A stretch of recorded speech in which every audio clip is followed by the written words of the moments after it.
Today's episode of the Lutheran Cartographer is brought to you by Audible. Get a free trial offer with a free audiobook at audibletrial.com/Lutheran Cartographer. The Lutheran Cartographer, Episode 16.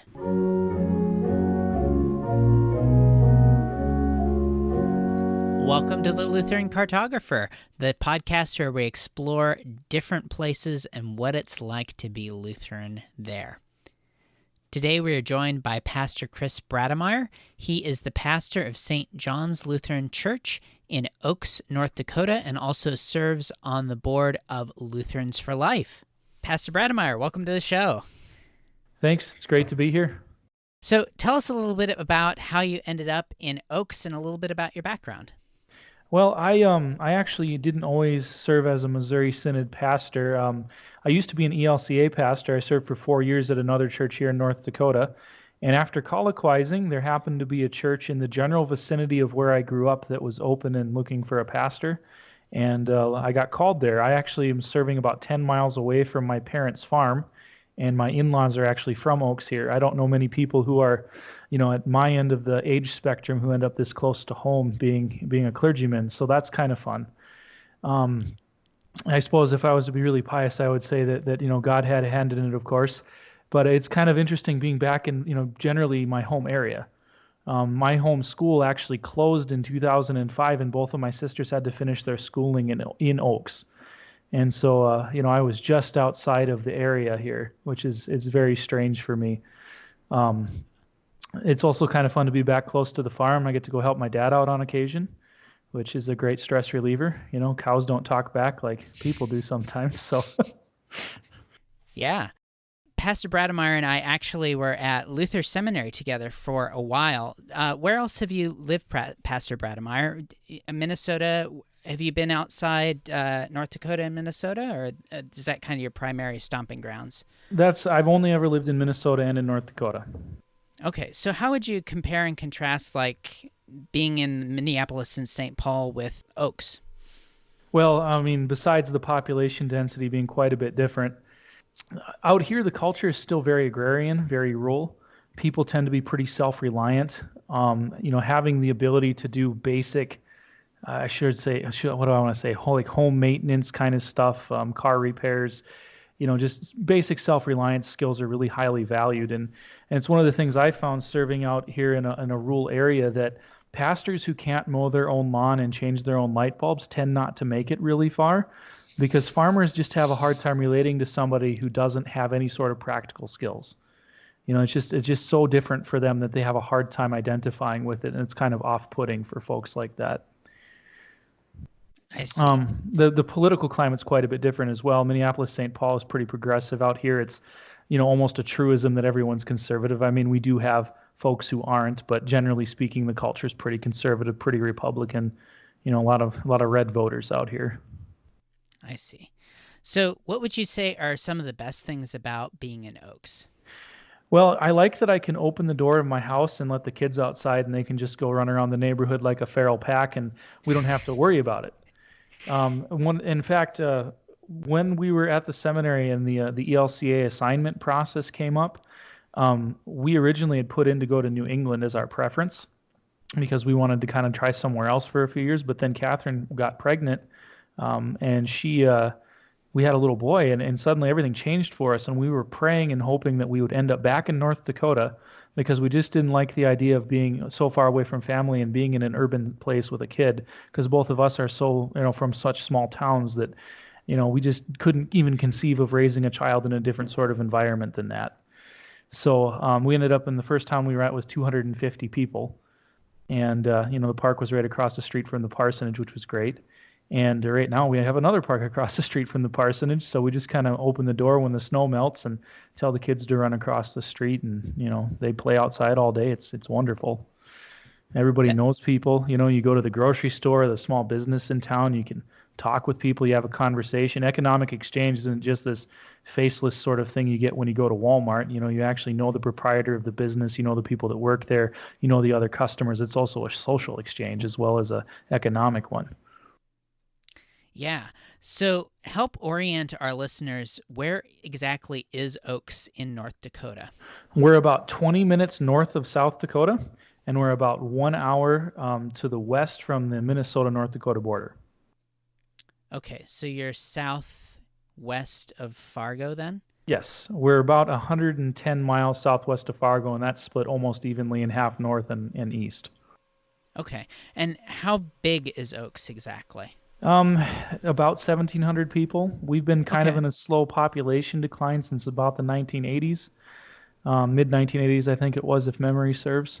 But yeah, about 1,700 people, give or take. We're the largest town in our county.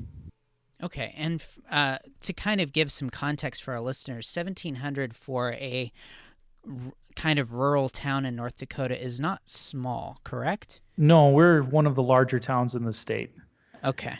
In fact, our largest city only has like 120,000 people in it. So, it's very different out here. When we say that Oaks is a big town, people would think 1,700, people would be a impossibly small hamlet or something. But and we're also kind of in a hole between, larger population centers. So we have, all the stores you could think of. I mean, we used to have a Shopko, but the whole chain folded.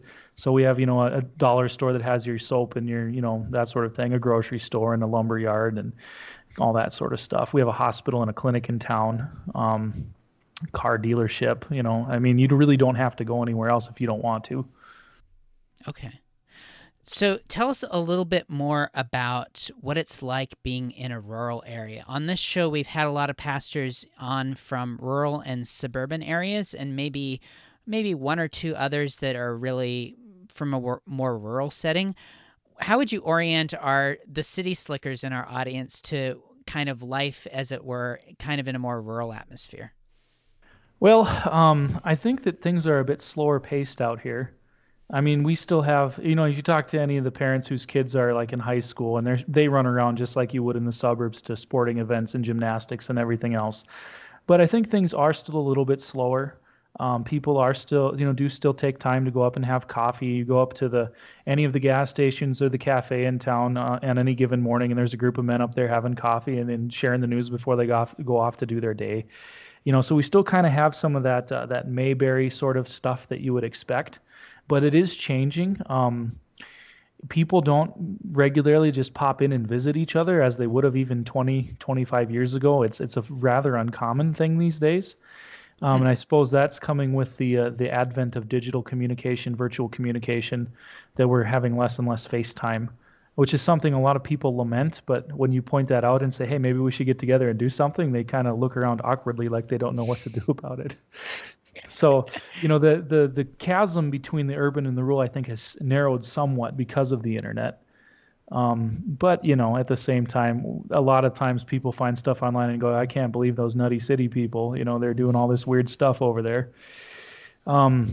So that's interesting. The other thing, that you have to get used to in a rural area is everybody knows who you are and everybody knows who you're related to. If you have any family within an hour's drive of there. And when I say an hour drive, I mean you're driving 60, 70 miles an hour. So we're talking any distance within 60 or 70 miles of where you live. If you have family around there, people know who you're related to, and they remember their parents and grandparents, and every terrible thing your family's ever done for the last 100 years can be called up in conversation, or any great thing that your family's done, because there's still kind of a cultural memory of, who the families are and where they fit in. In fact, one of the things that I find is really off-putting for urban people when they come out into rural areas, the first thing you do when you introduce yourself to somebody or someone introduces themselves to you is you say, oh, okay, where are you from? And you go, oh, I'm from Minneapolis. And you say, oh, yeah, well, my cousin Jeff's friend, George Schmo lives in Minneapolis and he's up in this neighborhood. Do you ever run into him? And urban people look at you like you're absolutely crazy, but this is how rural people process social networks, right? That we have to find somebody or something in common so that we can orient ourselves to other people. And I always find that fascinating because I used to do this to people at seminary and they just looked at me like I was nuts. Okay, so a much more kind of people kind of focused socialization, is that kind of a way of summing it up, or how help me figure it out? I think that makes sense, but it's not just focused on the present people. There's also the entanglements of personal history. The town that your family comes from is a big deal. So like my town that I grew up in is Verona, which is a stop sign on the blacktop. I mean, there's maybe 50 people that live there these days. There's no school anymore. There's hardly any businesses in town. And I'm a Verona person, and Verona is 16 miles away from you. So everybody knows about Verona people and what that means. And so if you're from Verona, you're a Verona person. And I will never be an Oaks person, even if I live in this town for 40 years. Even if I live here until I draw my last breath and I live to be 100 years old, I will never be an Oaks person because I'm not from Oaks. I'm from Verona. That's where my family's from. And so, place is very important to rural people. The particular patch of dirt that your family's been on for a long time is very important. That sense of continuity of family and land, that feeds into how we interact with each other and our sort of person-driven of way of navigating things. Okay. So that is one of the things that I'm curious to know more about that I wasn't planning to talk about till later, but let's talk about it now. And that is, I've heard it said that kind of what you just expressed, that you'll never be that from that town. Your kids might be, and your kids might be insiders, but if you move to a rural area, that you will always in some ways be an outsider. Is that something that people should concern themselves with, or just something that you kind of get used to and it isn't really all that bad? Would you say that's accurate? And if so, then how would you approach it? It is accurate. The stereotype exists for a reason, right? It is based in common practice, at least up here in the Northern Plains. But I guess, I don't know, it's never bothered me because I just know that's how it works. And because I know that it works that way, I've just assumed that it would be this way, and you just make the best of it. And, people, it's different being a pastor, though, being in a town, because you sort of fall into a community office. And even though I'm the Missouri Synod pastor and we're the angry church that nobody likes and nobody ever comes and visits us or anything, I say that tongue in cheek, right? But we're we're a little bit more off-put from the other churches. But even though that is the case, you're still a community figure, and so you kind of fall into a publicly recognizable slot. So for me personally, it isn't quite the same as it would be if I just moved here to work at the local lumberyard or something. And it also does help that I am from the area. North Dakotans in particular get nervous around people who aren't North Dakotans. And I mean this with all the love I can muster in my heart. It's just the way it is. We just have a hard time with people that we don't understand or who talk differently than us. And it's not malicious. It's just they just don't know how to deal with it because we are so very rural out here, and we have such a very, very homogeneous demographic. Homogeneous, that's the word I'm looking for. Homogeneous demographic. That we have a hard time navigating that. But my advice to somebody if they move to a rural area would be just get engaged in the community, get yourself some board or nonprofit or cause that you can be part of in addition to your church. Like if you've ever wanted to play firemen, volunteer fire departments are great. And the smaller the town, the less training they actually make you do. In my first call, I could drive a stick shift, and that was good enough to make me a fireman, right? And this town actually does training. You have to get certified and everything, so it's quite a bit more involved. But you do that kind of stuff, and you start to fit in, and people start to include you in things, and you feel like more of an insider, even though there is a recognition that you're not from here, and so there's always going to be that difference that you didn't grow up here, you didn't go to the school, you don't know the stories about this old guy that lived down the end of the block years ago, or the teacher that was at the high school for 40 years before she passed away. And that's just part of the fact that you're not from that area. Okay, that makes sense. So we've talked about the good, and we've kind of delved into where Oaks is and what it's like being in a rural area. What would you say are some of the not so great things about either Oaks or kind of that area of North Dakota? Well, I would say the biggest problem for me personally, I'm a guy that likes to eat, and the restaurant scene here is rather limited. We have a Greasy Spoon, and we have it's an off-brand Dairy Queen, basically, kind of a mom and pop sort of place. But it's about the same kind of fare, and everything is deep fried out here, and it's lots of heavy carbs. So if you're looking to lose weight, North Dakota is not the place to live unless you're going to plan on doing all your meals at home. And everything is just kind of a lot of fried food and that sort of thing. Whereas, when we lived in Minneapolis, you could drive down the road for 15 minutes and eat anything from anywhere in the world, by cuisine type. So it's still something. Even though I've been back here for 7 years now, I'm still missing the food scene, and it makes me sad that I can't just go get Indian whenever I want. I have to drive for 110 miles to get to the closest Indian restaurant these days. So it takes a little getting used to. But on the other hand, my wife and I have learned to cook a lot more stuff. So that's one. The other thing is the small towns tend to be a little cliquey. They tend to get social groups that sort of keep to themselves, and sometimes it's hard to navigate yourself between them, or you may fall into one and find that people from other little groups may not want to associate you with you just because of the connections that you keep. But, these things happen in larger areas too. It's just that they're easier to ignore because there's more people, and you just kind of realize that it's happening. When it's on a smaller scale like this, it's a lot easier to identify it because the people that you're looking at are fewer than numbers. So it's a little easier to spot that when that happens. Yeah, absolutely. So tell us a little bit more about raising a family in Oaks. You've already mentioned that your wife and you kind of were hoping to get back to North Dakota or to a more rural area after thinking, we want to go to New England. Was it worth it? And in terms of raising the family, is it a good thing to be there for raising a family? I think it's a great thing. Like I said, we can just kick the door open and let our kids outside. We don't have to worry about them disappearing. And if they do disappear, or someone tries to do that, the neighbors all watch each other's kids. There's still a community mindset that way. It's practical stuff like the traffic outside my house. I might get 2 cars that drive past my block a day, right? I just don't have to worry. I can afford to take a breath and not hover and control my children's lives and just let them go out and be kids. And that I think is something that's really undervalued in today's society when you get outside of the rural areas, just letting kids go outside and, play in the mud and be kids. And they get to do that here all the time. The other thing that's nice is, schools tend to be a little less nutty than schools elsewhere. We're not cutting edge, and I appreciate that.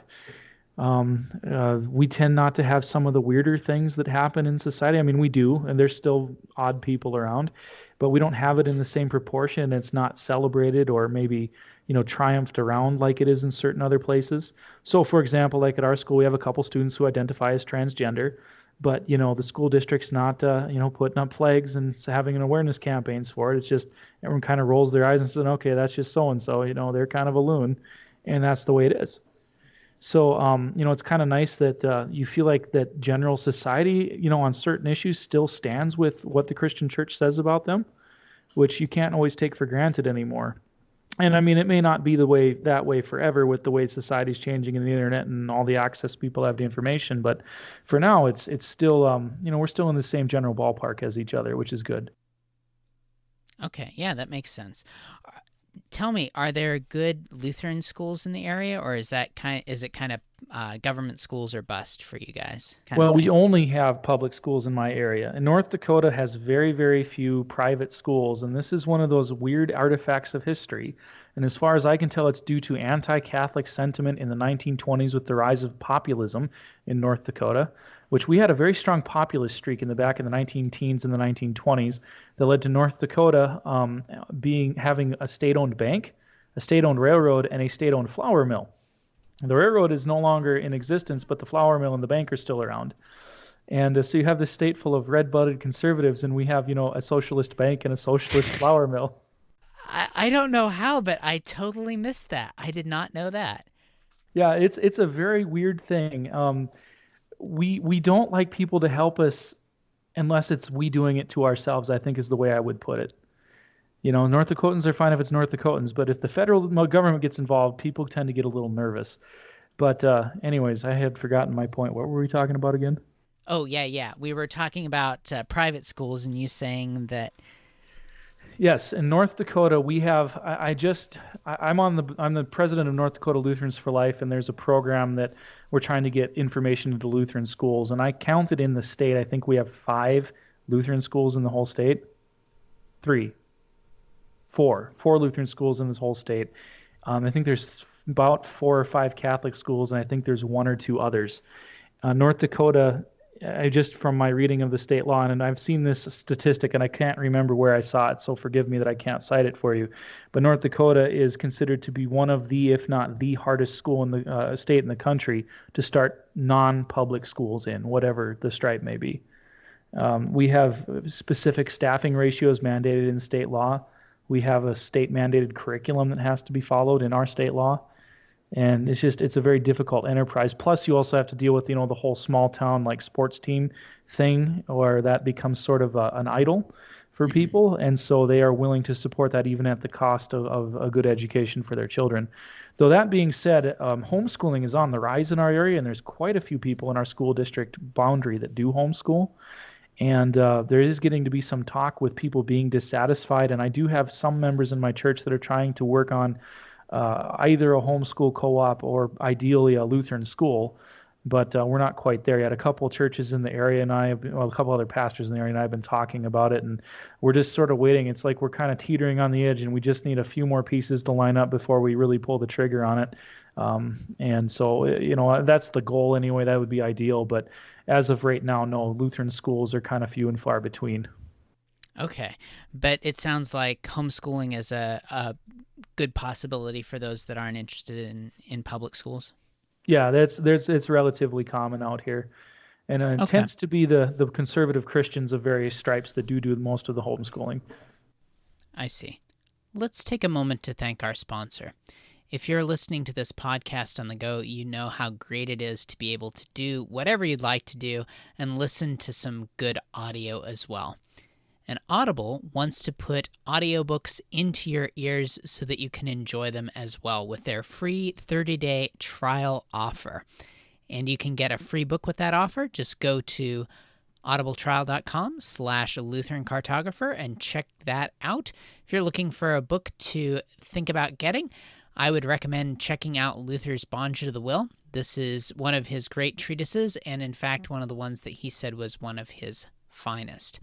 But if you're not interested in listening to Bondage to Will, there's plenty of other options as well. So check that out at audibletrial.com/Lutheran Cartographer. Let's get back to our guest.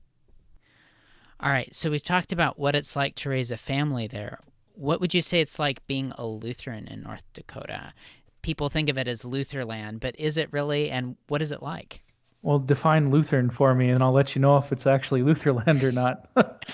I say that a little bit tongue-in-cheek. We are I think we're the only state in the country that has a plurality of Lutherans. So we have more Lutherans than anything else, but the vast majority of Lutherans here are ELCA. And then the next largest group would be Missouri Synod, but it's not even close. The ELCA, I believe, has about 250,000, give or take, members reported in the state out of a population of like 750,000, give or take. And there's, I think, what do we have? 20 or 30,000 Missouri Synod Lutherans is all in the state. Oh, wow. So almost 10 to 1, basically? Yeah. Oh, wow. Okay. The Eastern North Dakota Synod of the ELCA, I think, has 4 times as many people in it as the whole state does for Missouri Synod Lutherans. So, it's quite a bit bigger up here. And I mean, if you look at kind of the immigration waves and the ethnic background stuff, it all makes kind of sense that way, because it's a lot of Norwegians, a lot of Swedes, a lot of the Lutherans that ended up here ended up being Iowa Synod or were German Pietists and came into the ELCA through the various Pietist synods. So, and the Iowa Synod and the Missouri Synod sort of had an arms race. If the Germans showed up, it was whichever pastor could get to town first and set up a church. That's what the Germans went to, was either the Iowa Synod or the German, or the Missouri Synod churches, right? Anyways, long story short is there's not an excessive amount of us. And so one of the things that has happened is that the Missouri Synod churches in North Dakota predominantly, and I mean by the vast majority, are traditional Missouri Synod churches. We do have a few outliers, but the vast majority are what you would expect of a Missouri Synod congregation. They use the hymnal, they preach law and gospel, they confess the Lutheran confessions. And the reason for that is that all the other Lutherans are ELCA, and we don't want to be identified with them. And a lot of people go out of their way to be obnoxiously Missouri Synod just so we can't get confused with the ELCA, because when you say Lutheran up here, everyone assumes ELCA, and well, the ELCA church is the one with the lady pastor, and they're married those two guys that live down the road and all that sort of stuff. And a lot of our members really don't want to be associated with that. I see. So it's predominant. You said plurality of Lutherans. Are there other a significant number of other religious traditions around, or is it mostly Lutherans, either of the Missouri Synod or the ELCA stripe? Well, the next largest group after the ELCA here would be the Roman Catholic Church, which again, for the demographic, immigration reasons I mentioned, makes a lot of sense. And if you take Lutherans of all the various stripes, I mean, we have some Free Lutherans, we have some Lutheran Brethren, we have some Wisconsin Synod up here. There are a few, I think 3 or 4 AALC churches. There's a handful of offshoots of the ELCA out here, like LCMC is actually fairly common in my area. Not as common as we are even, but common enough where people know what it is. So, you put all the Lutherans together, there's quite a few Lutherans. And the next largest group would be the Roman Catholics, and they're not that much smaller than the Lutherans. And if you put those two groups together, I believe it's something like, pushing 3 out of 4 people in the state would fall under those two umbrellas. And in this part of North Dakota anyway, you do have a Methodist church in most of the bigger towns, and they tend to be big enough that people know about them. There are other things around, but they're tending to die out. We had an Episcopal church here in Oaks, but the priest passed away, and the congregation didn't have enough folks for the bishop to send them another one, so they just kind of disbanded. There's a small Presbyterian church, and they're not doing real hot. There's actually quite a few Nazarene churches in our little area, because one of the bodies that ended up going into the Nazarene church was actually founded in Jamestown, North Dakota, which is only about an hour away from here, and they went out from Jamestown and set up another of little Wesleyan holiness churches. I forget what their name was. It was some kind of Brethren something or another, but I'd have to look that up again. So there's quite a few little Nazarene churches here. And the weirdest thing that we have is there is an old a college campus in the next town over from me called Ellendale that was I think it was like the North Dakota Normal School or School of the Mines or something like that. And anyways, it used to be part of the UND system, University of North Dakota system, and that folded in the 60s or 70s, and they ended up selling the campus to Trinity Bible College, which is an Assembly of God school. And so we have this Assembly of God Bible College right down the road from us, and there are hardly any Assembly of God churches around here. There's one in Ellendale, and it's a tiny little church, and they tried to have one in Oaks, and it folded because they couldn't get enough people to go to it. So, which is just fascinating because the college seems to be doing really well and they're trained pastors there. But one of the odd things I've noticed is when some of these very, very small rural or very small town Lutheran or Methodist or whatever churches can't get a pastor from their denomination, they'll actually call up the Assembly of God College and get their little preacher students to come out and preach there. So there's 2 churches right west of town here, one ELCA and one was United Methodist. And they started having Assembly of God folk preach there, and the Methodist Church at least threw them out of the denomination for doing that. Now they're an independent community church or something like that. But the ELCA church's bishop doesn't really care, and so they have a Assembly of God preacher there every week. Wow.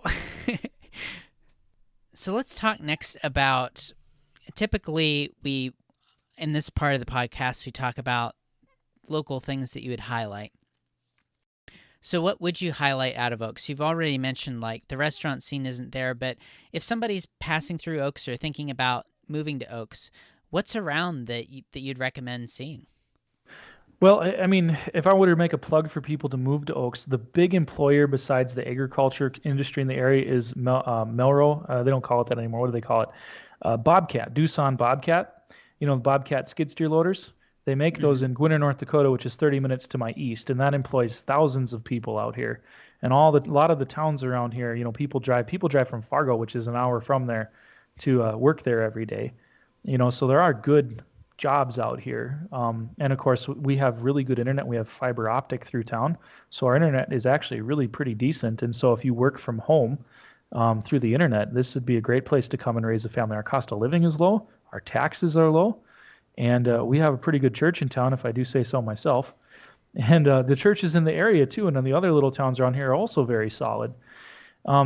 People around here, we have two unit elevators in town, and unit elevators are large grain elevators that can fill a unit train, which is 110 rail cars of grain in a go. And we raise a lot of corn and soybeans and wheat. Wheat's kind of going down. It was waning quite a bit, mostly soybeans and corn these days. Some edible beans. We have a bean plant in town. We also are in a river bottom here, so we get some onions and that sort of stuff, and a few odds and ends like that. Some cattle and that sort of thing. But anyways, back to your question of the things that are to do around here. North Dakota is a great place if you like to hunt and fish. We've been in a wet cycle for the last 20 years or so, and so there's a lot of lakes that have popped up in the last 20 years that didn't used to exist.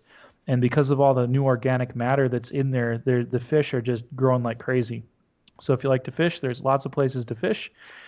We have great hunting, a good population of white-tailed deer. We have a good population of pheasant. There's grouse in the area, waterfowl, fur bears, coyotes and raccoons and rabbits and mink. I mean, if you like to hunt and fish, that's something up here most people do. And the people that really like living in North Dakota like to be outside. If you like to hike, we don't have a lot of actual hiking trails, but we do have a number of state parks and places you can go to hike. The topography tends to be a little flat. We tend not to have a whole lot of trees. We have some wooded valleys and that sort of thing. But personally, I kind of like the vistas of the plains. Going to the mountains is fun and seeing that, but I've never felt so small in my life as standing on the one little hill in North Dakota that's 5 feet above, the grade of land, right? And just seeing how big the sky is. Yeah. When you're in the forest or you're in the mountains or, you're somewhere or in the city, you just don't appreciate how big the world can be. And out here, you're kind of impressed with that every day. And we have some of the most beautiful sunsets you'll ever see, reds and purples and yellows. I mean, it's really easy for people out here to see the hand of their creator all around them because we are in it every day. We're in nature. Most of the people make their livelihood because they're dependent on the sun and the rain and the good weather that the Lord provides. And so we still kind of have some of that, I guess you could call it backwards mentality that God's a real present part of our lives just because of the fact of how we live and how we, make our livings out here. Yeah, I suppose it would be a lot easier to see that all good gifts around us are sent from heaven above when you're so dependent on the weather for sustaining the crops and that kind of thing. Yeah, and if the farmers do bad, everybody does bad because the whole economy is tied to it. Yeah. People aren't buying new cars or lumber at the lumber yard or anything else if they're not making a living out in the field. We do have a river right by town. I kind of alluded to that earlier. And there's a couple big dams on that river. If you go up north a little ways, there's a few lakes in the area you can go boating and fishing on and, all that sort of thing. Yeah. There's stuff to do. You just have to, do it. Yeah, it sounds like you need to really be willing to go out and kind of make your own things to do as well. Yeah? Yeah, and I think that just generally fits the culture here. North Dakota is a place that values self-reliant people and self-starters. We're still farmers for the most part up here, and farmers have to go out and just be their own bosses and have their own initiative every day, and that's just sort of an expectation, even in the ways that we recreate. Yeah. Okay. Well, I do want to ask you about, talk a little more at length with you about the internet. You mentioned it already, the fiber optic, and also you mentioned that went back when we were talking about schooling, you were talking about, it might not be in the schools, but it's still kind of coming into your home. And that was one of the things I talked about with Pastor Nauman. He's out in Scarsdale, New York. Very different atmosphere, like 20 miles away from Manhattan. Very different than North Dakota, but we're still dealing with this alien culture coming in directly into our homes. What's a way that you would think about that, and what would your pastoral advice be? Well, we Lutherans, we're not sectarians. We don't go off and build communes to just wall ourselves off from the world. And with the technology that we have now on the internet, that wouldn't even be possible. I guess it's just to be discerning. Know what you're getting yourself into. Know what your kids are getting into. Believe it or not, little kids don't need to have devices in their possession all the time. I know that's crazy, but our kids at home, they complain about not being able to watch TV whenever they want, not having their own phones and iPads. And, I just tell them, look, you're learning how to do things for real that other people only learn how to do virtually, because you have to go outside and build fun for yourself. They just sit inside and simulate fun on a device. And of course, when your oldest is 7, that just kind of goes right over their head. But, it's like any other part of parenting. You just have to know what your kids are up to and pay attention to what they're doing and discriminate about what they see and don't see. Okay. So, Pastor Brademeyer, before we start winding down the podcast and talking about the things you want to promote and your parting thoughts, is there anything else that our listeners should know about North Dakota or about the Oaks area specifically? Well, I'm a bit biased. I do really like North Dakota, and I have been to large portions of our country. I've been to a lot of other places. There's a lot of neat places that I've been that I like to visit. It's fun to go there, but I like living here because life makes sense out here. It's not, I don't walk down the street and see things that I find so morally objectionable that it gives me heartburn. And when things like that do come here, the people around town, up at the cafe, in the church, at the school, they don't talk about it positively. It's still seen as a bad thing. And I like that. I like that my neighbors still make sense to me. I like that the world still rolls on as I expect it to, largely speaking. And, every place has its problems. North Dakota is not a perfect place. We have some issues, culturally. We're a little, like I said, a little insular as a society out here. But that's nice too, because it's kind of making us suspicious of some of this stuff that's coming in, this alien intrusion of culture. So, what has been in the past a liability to us, I think, is actually helping us out a little bit in this case. And, we're not as backwards up here as everyone thinks we are. We have all of the modern technology. Amazon will still overnight stuff to your front door. If you have Prime, right, you can just order whatever and it shows up within 2 days or whatever it is, right? Granted, we don't do the same day grocery delivery. That's a little logistically unfeasible out here, like you might have in Seattle. But anyways, so you have access to everything everybody else has access to. It's just you don't have to do that stuff out here, right?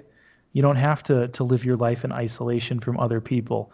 If you want to be in a place where people know who you are and care about you, being in a small town is a great way to do that, because you do know people and they get to know you. And as long as you don't live in your basement and never come out, you will get to have neighbors that love and care for you, and you will have neighbors that you love and care for in turn. That is wonderful. So tell our listeners where you'd like to send them. Are there places they can follow you online? Definitely want to encourage people to check out St. John's Lutheran Church if they're in the area, and check out your website. What else would you like to point our listeners to? Well, our church website is stjohnsoaks.org. And the website's not a great website. We're in the process of trying to find we have a college student who likes to fiddle with site development stuff.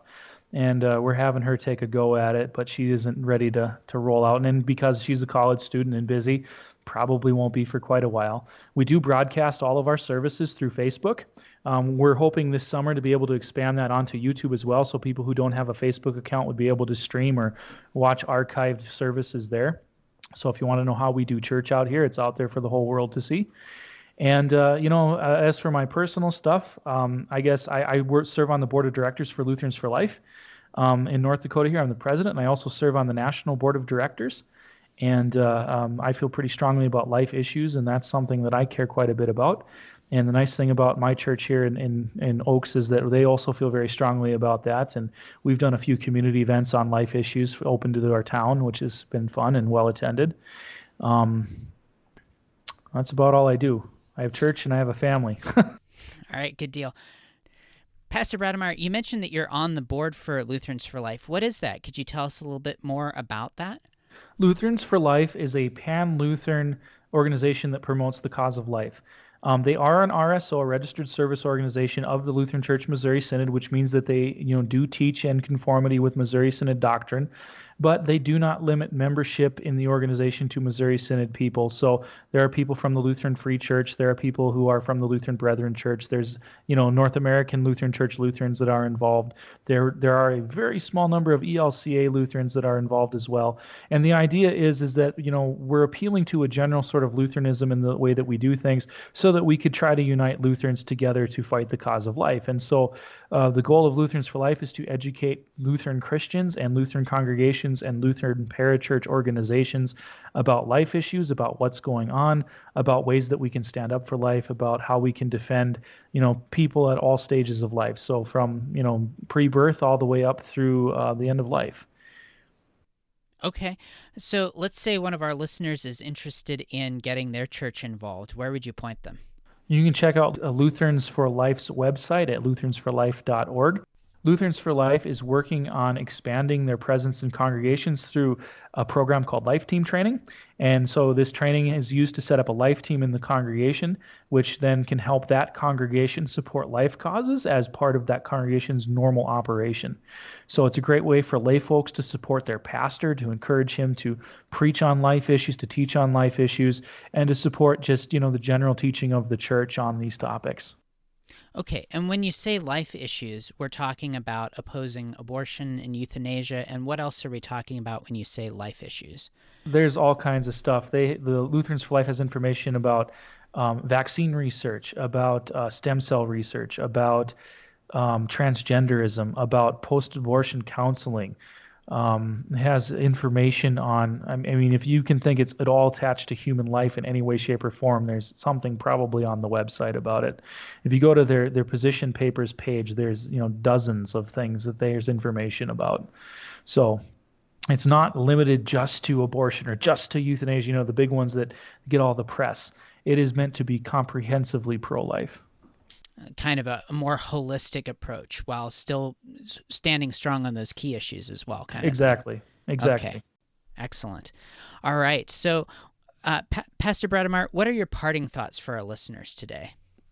Well, North Dakota rural areas, we have seen a population decline. And, it is something that everyone's kind of a little distressed about. But I have to say that living in a town of 1,700 people, we have all the amenities that much larger towns would have, all the basic living stuff. You don't have to drive for an hour to go buy stuff at Walmart. Sure, you pay a couple bucks more here, but the guy that's selling it to you, and you don't have to spend an hour in the car and pay all that gas and then drive an hour back again. So we have everything that you would need for your modern living needs. And we also have the added benefit of still having genuine community. And if you are able to relocate to a rural area, find a good confessional church and check out the town and come there. And I think Oaks is a great place to live. I think Oaks is a great place to raise a family. I think Oaks is a great place to just be. And I think there's a lot of little towns like this in North Dakota and other rural areas of our country. Excellent. Thank you again for your time today. God's peace. God's peace to you as well. Thanks for listening to the Lutheran Cartographer. For more about the things that we talked about with Pastor Brademeyer today, check out the show notes page at lutherancartographer.com/16. Before you go, I want to encourage you to check out that Audible trial if you'd like for that free audiobook. That's at audibletrial.com/lutherancartographer. And as well, make sure you don't miss an episode by subscribing to the podcast on iTunes or on Stitcher. And while you're at it, it would be a great help to me if you take a moment to leave a rating and a review. That way more people will see the podcast and listen and enjoy. Until next time, I'm Nicholas Weber. Thanks again for listening. I'll talk to you soon.